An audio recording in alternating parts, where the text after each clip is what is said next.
Well, joining us now is visiting expert for the Australia, Israel and Jewish Affairs Council, Ehud Yaari. Ehud, welcome to Outsiders. Should I say welcome back to Outsiders? Great to see you again. You're in Australia. Now, a couple of things that I'd like to talk to you about, but let's just kick off with some good news. Always start with some good news. Tell us what's been happening with Israel and Saudi Arabia and the Abraham Accords. What's been happening since Donald Trump got the Abraham Accords up and running? Yeah, thank you very much. It's always a pleasure being on this program. I think we are in a process of expanding the Abraham Accords. The question is a question of pace and who will take the leap first. With Saudi Arabia, Israel has been accelerating over the past 2 years contacts on all levels, not just security cooperation, intelligence exchanges vis-a-vis Iran, but also business. We're talking about a big volume of trade, unofficial, not declared, between Israel and Saudi Arabia. Dozens and dozens of Israeli businessmen representing different corporations are allowed into Saudi Arabia quietly with their Israeli passport. And in fact, Saudi Arabia has turned itself very, very quietly, which is their style, into a third silent party of the Israel-Egyptian peace treaty of 1979. It happens through the acquisition of 2 islands controlling the entrance to the Gulf of Aqaba, leading to Jordan and the Israeli port of Eilat by Saudi Arabia from Egypt. The islands are Tiran and Sanafir. Once they were very famous. They were sort of a cause for the '67 war. And Saudi Arabia has committed itself in writing to abide, once they take over the islands, which is very soon, to abide by the military protocol and the provisions of the Israeli-Egyptian peace treaty. This is a major step which generally passes unnoticed by international media. But it's part of this slow progress towards lifting the Israeli-Saudi relations from beneath the table into the open. What impact did that 4 years of Donald Trump in the White House have for Israel and its relationships in that region? How impactful and how long-term will those 4 years be for the country?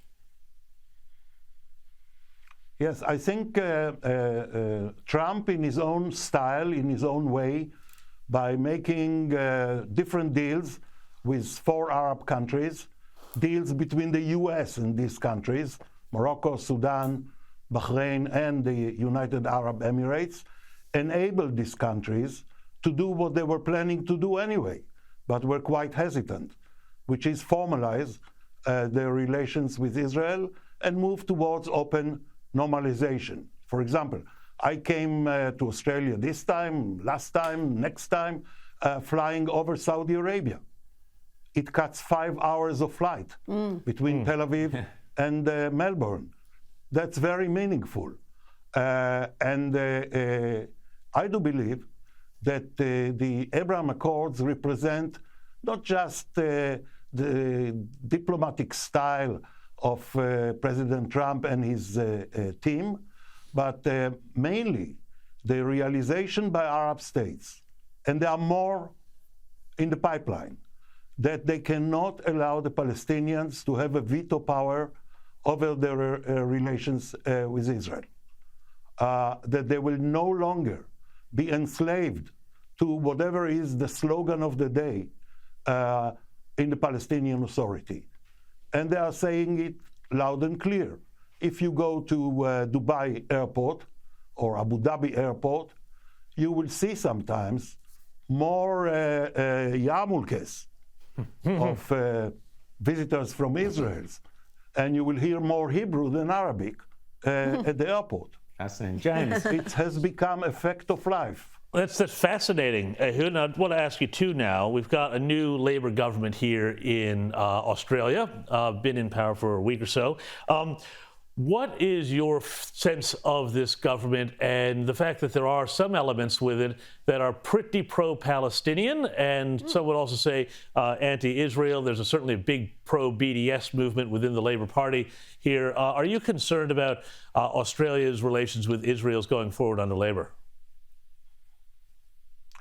Absolutely.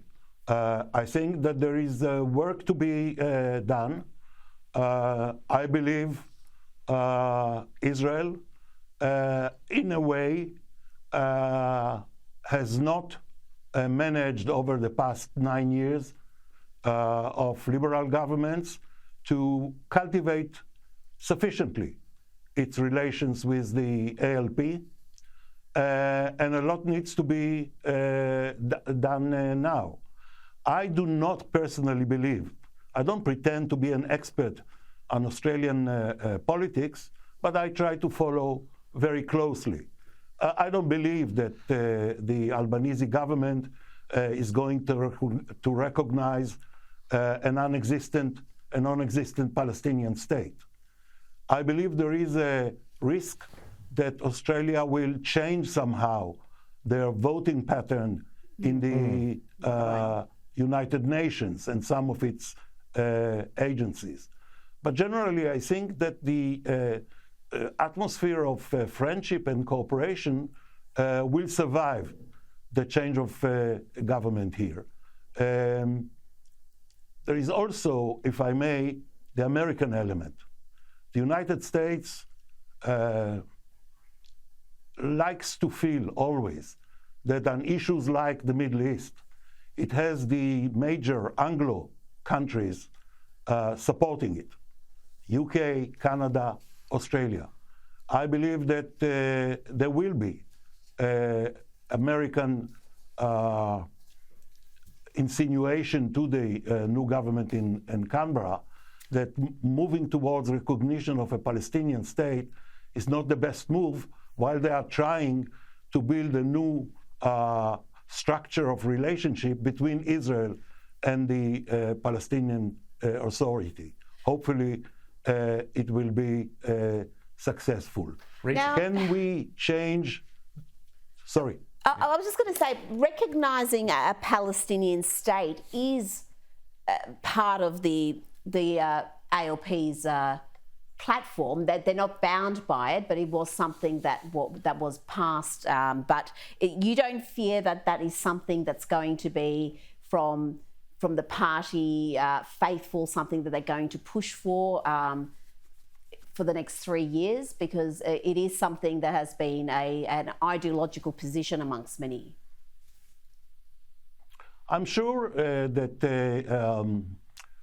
ex-leaders of the ALP, Bob Carr, Gareth Smith, and others, you know them better than I do, will try to push in this direction. I tend to believe, to hope at least, that the current string in power will be much more careful. And